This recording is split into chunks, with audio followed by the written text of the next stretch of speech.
Now, before you go over there,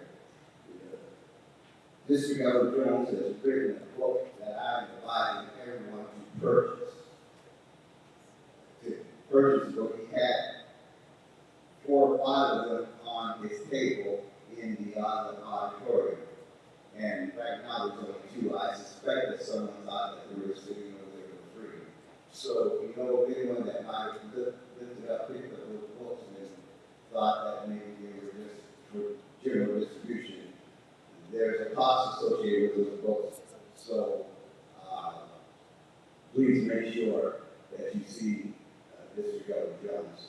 So those of you who are going into the other workshop, you can go at this point. For those of you who are standing in this financial workshop, we honor God for this man of God.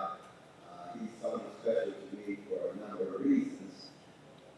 For this purpose, because he's a great worker in the vineyard. He draws people to Christ in the work that he does, both in the kingdom and secularly as well. I want you to welcome to the stage my dear partner, worker in the vineyard, and he's my nephew, which I'm so very proud of him, Mr. Philip Thomas.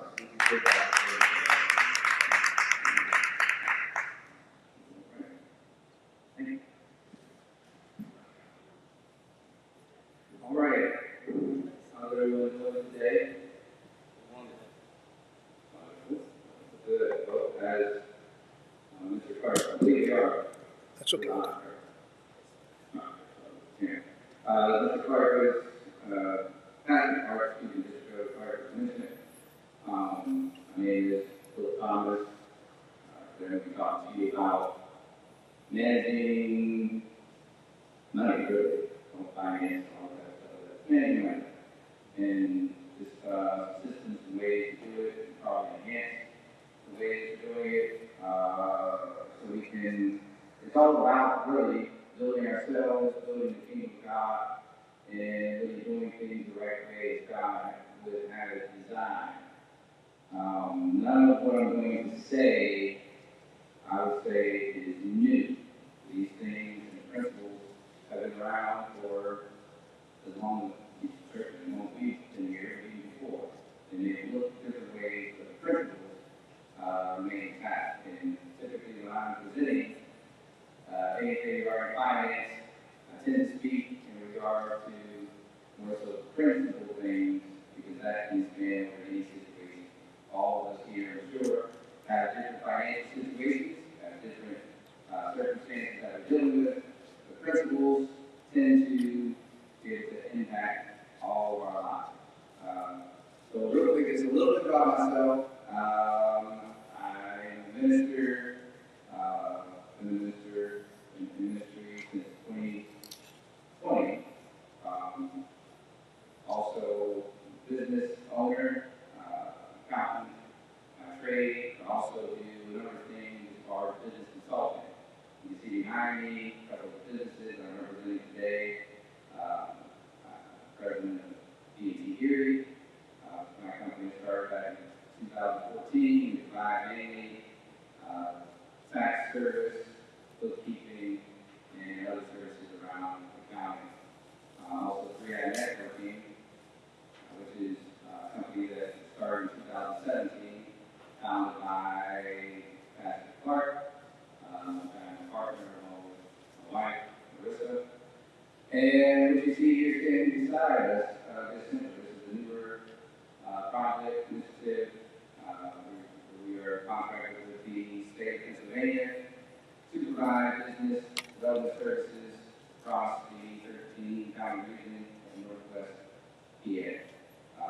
So, say that to say that been doing this for a little while. I've come across probably almost, I don't say any situation, but a number of situations. And typically, when there's an issue, there tends to be an issue on some of those foundational things.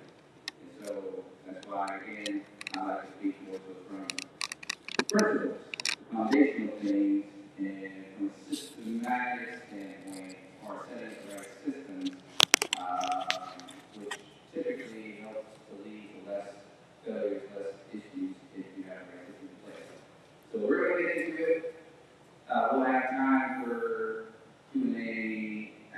end of the presentation.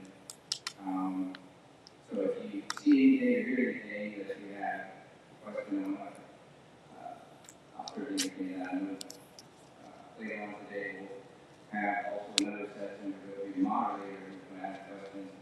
So we'll answer questions from that time. But so actually, I have maybe earlier or too far. All right, we're going to ask if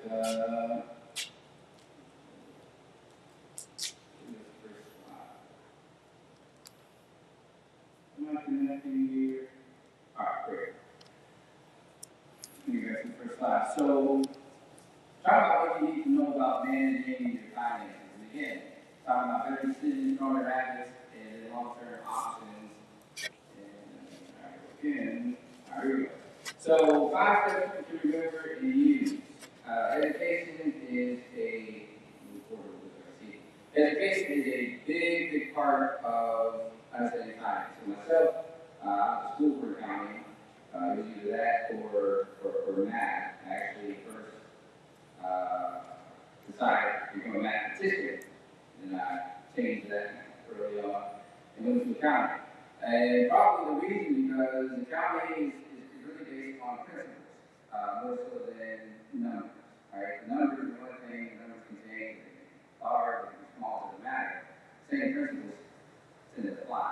Same with math, it's part of our take towards that. Either way, education is a big piece to managing your finances. Now, we live in a world today where education is accessible by all. Maybe it's in university or maybe do some YouTube university, right? You can educate yourself, become very familiar with things regarding finance that can greatly help. Obviously, planning is a huge portion of that. The old saying, if you're not planning, planning to go, right? So planning is a big part. Managing, obviously, what we're going to be talking about. Growing, that's a very important part. And I think it's a part that many individuals, and I would even dare to say many organizations, particularly in a religious setting, many churches, I would say, miss those opportunities. So talking about that. And then also owning. I would suggest for anyone that ownership is a great way to not only help you with managing your finance, but obviously to grow and grow up over time. Whether that's kind of breaking into 3 categories, which again, I'm going to get into myself. We'll talk about ownership as well. And I can see the last part I said. Okay, the goal is not more information, the goal is better access. So you can get a bunch of information, right, which is really just knowledge, right? And most knowledgeable people are not always the most successful people. So what you do with that knowledge that really determines success. So let's keep going. All right, so I want to ask these 3 questions. Where am I now? Where am I going? And what needs to change? All right, where am I now? Where am I going? And what needs to change?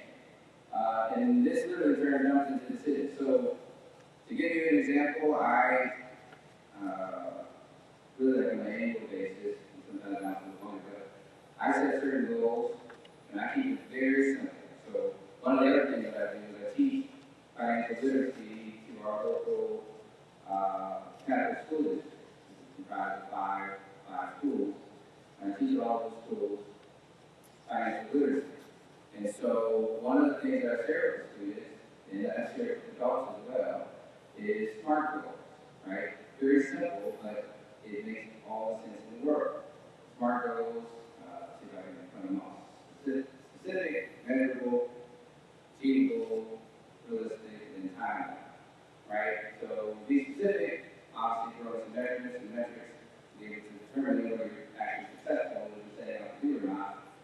Making them achievable and realistic, and obviously set time.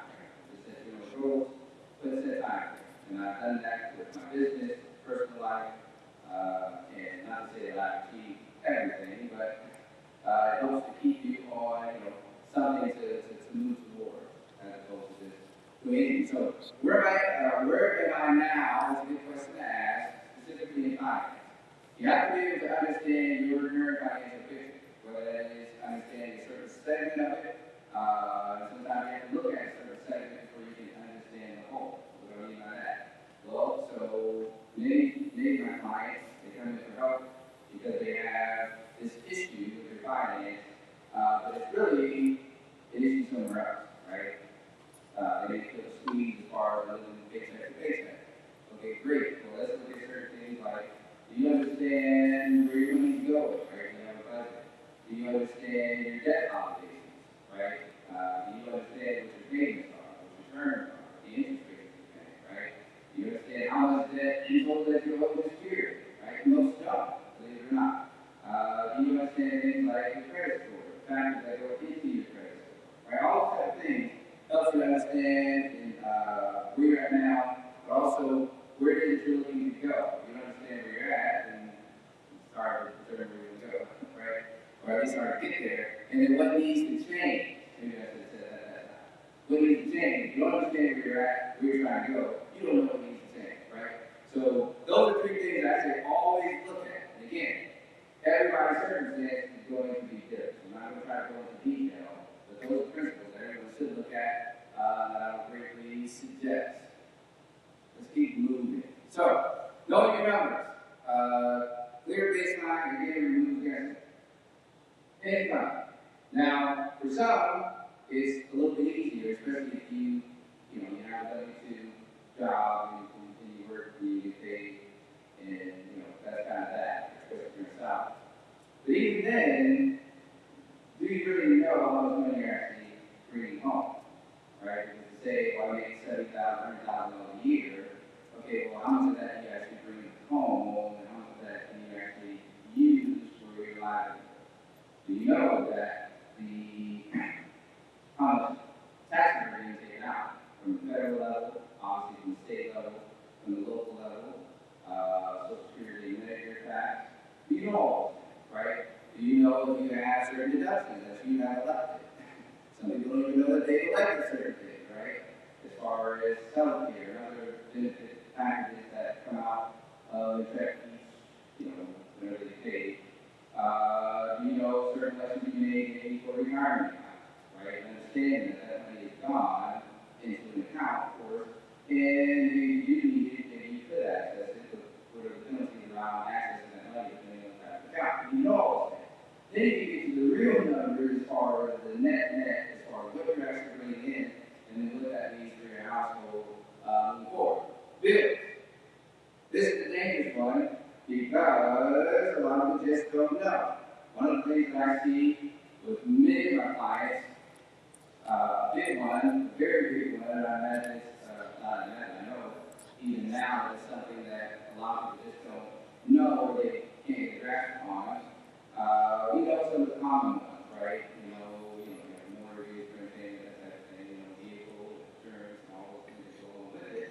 One of the things that most people don't know, though, is that food is typically up there with one of the largest expenses that you have in your household. Most people greatly underestimate because they don't take time to get the real number of how much you're actually spending on food, right? Whether you're going grocery shopping, cooking most of your meals, or whether you're kind of doing a mixture, or whether you're in fast food dining out most of the time. You're spending a lot of money on food, right? They able to understand that, understand the cash flow, when those bills are due, right? How much bills are due, right? What happens in the event that you have to be late, right? Does it become a panic mode, or are there certain bills that you can make or request exceptions for and work out the things? Because again, life happens, right? You have to understand that where your money's going. Debt, again, let's talk about that. Savings, we'll talk about that more. Not just saving, certainly we should look at also investing. Because again, we don't want to just save money, especially not in today's economy. Depending on where you're saving that money, you're probably losing money.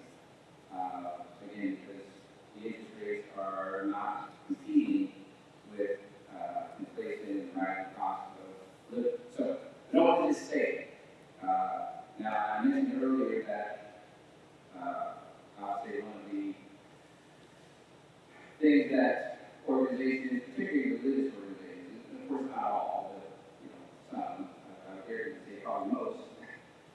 most religious organizations have access to these funds, right, to capital.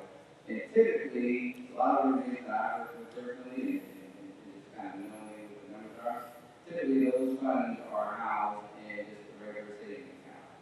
And they're deposited and up there a lot of times for years and never actually used, right? Again, 50, 60, 100 plus, whatever. Just sitting there. That is actually losing money, and frankly, it's not just stewardship either, concerning the tithes and offering, whatever other monies have come into that particular church. It literally goes against everything that's written in the Word of God. It goes against it. All right, so we're going to talk more about that. But again, these are fear-based finances. You should know these things. It's hard to have, good finances and to really stay on track of anything if you don't necessarily know. All right, so let's keep going. So what does it actually work? This is just one. I just put this up here. Again, this is not exclusive, but this could work. Now, this may not work for a lot of people, right? Because depending on your income and those type of things. But get it right that works, right? And learn to allocate certain portions for certain things. It's not necessarily the numbers or the concept that I'm trying to get to. Know kind of where your money's going, have a plan for where your money's going, right? And it's just as simple as creating a budget, right? So I'm not going to spend a lot of time there. All right, so make your cash flow automatic. Now, I'll talk about this, but I'll share first.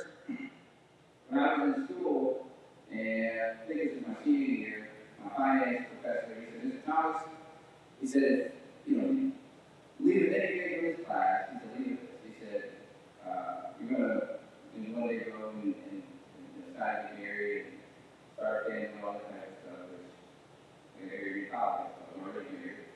If you use that. But anyway, he said, you're going to one day, start earning money.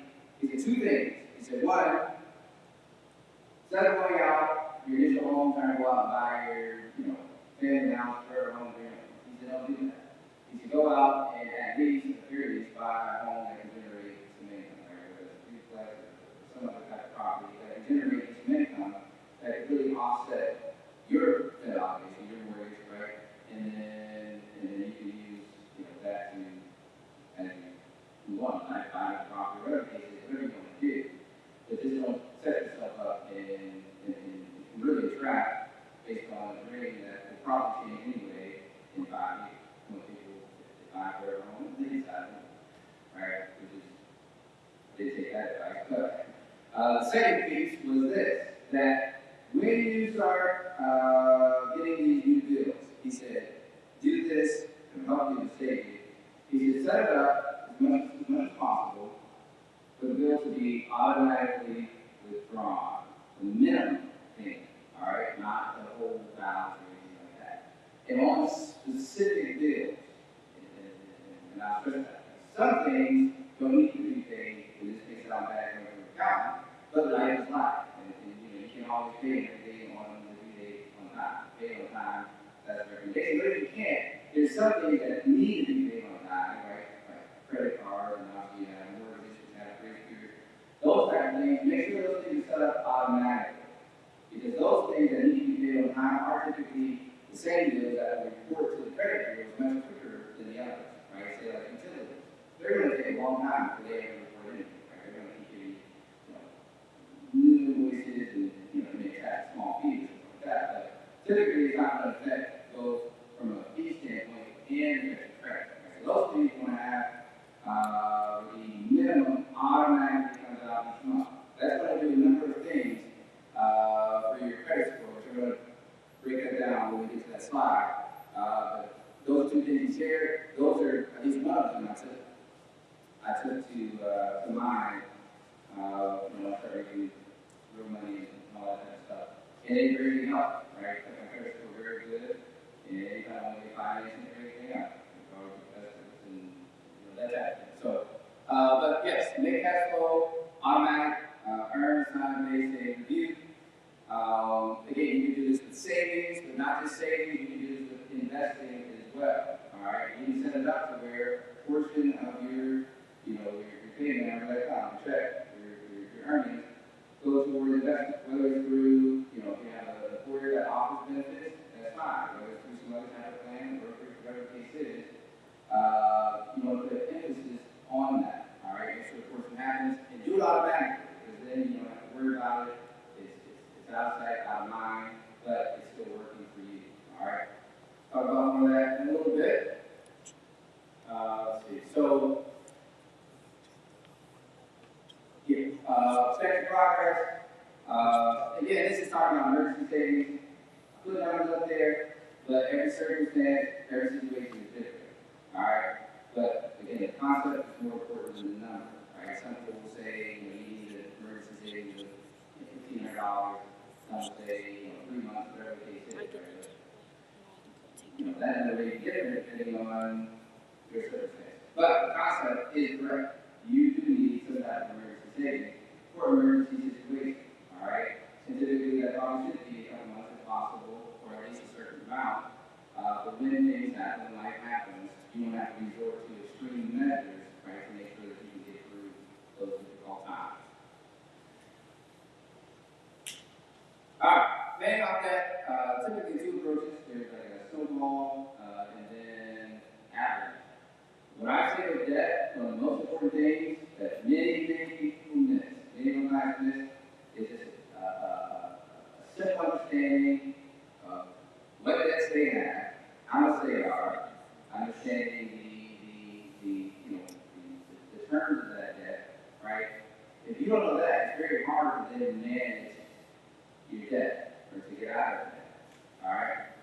There's typically two approaches: snowball and the average. Snowball simply says that you're going to start with the smallest balance first. This is really more of a mental thing because it gives you a quick win. You say, "Oh, I paid off this $1,000 credit card," and then you kind of keep moving going. Not necessarily the best as far as financial standpoint. Then you have the average, you're paying down the higher interest debts first, and then kind of working your way down. All right. So, okay, great. No, you can good. All right. So, all right. Credit. Here's another thing that I get a lot of clients for. Now, I wouldn't suggest that I'm not going to credit repair specialist or anything like that. I just know, to think about it. One of the things I know about it, again, same thing of principle and foundation.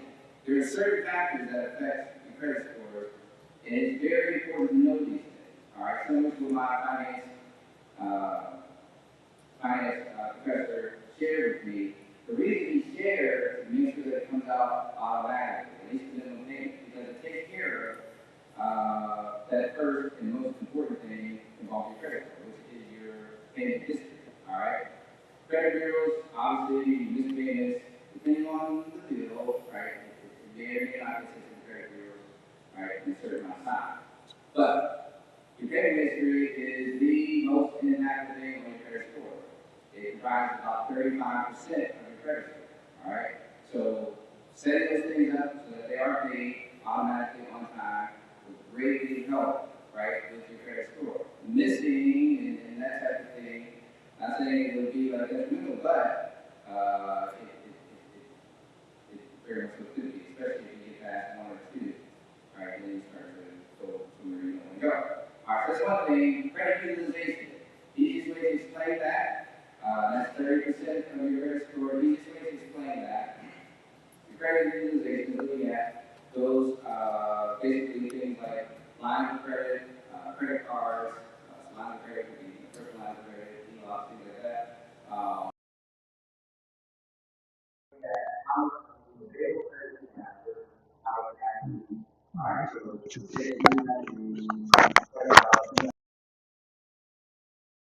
You have a full balance at the time of the credit card before you have a balance of $2,000, then you are 20% or 20%.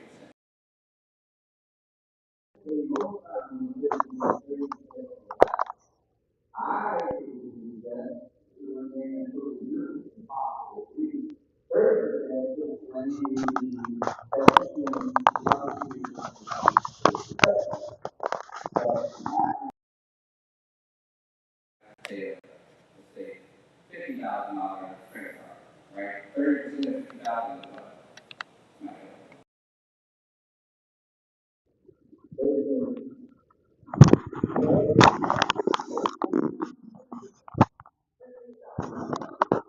is what?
Not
Something called the Einstein called the eighth wonder of the world, which is compounding interest. All right, and all it is that the interest that you're going to earn, you get to earn interest on top. It starts to compound. Your money is working for you. All right, you can only work so many hours in a day. All right, that's it. But even through investments in the market, I would dare say investments in business, because then you hire people that again, if you will. But start really low. And then also, a rule of thumb is diversify. Now, different people have different takes on this. Whatever, something works for you, works for you. If it doesn't, it doesn't. But for me, it makes sense, and I think biblically it makes sense as well. I reference one of the scriptures from Ecclesiastes, and it says, "In the morning sow thy seed, and in the evening withhold not thy hand. For thou knowest not whether shall prosper either this or that, or whether they both shall be alike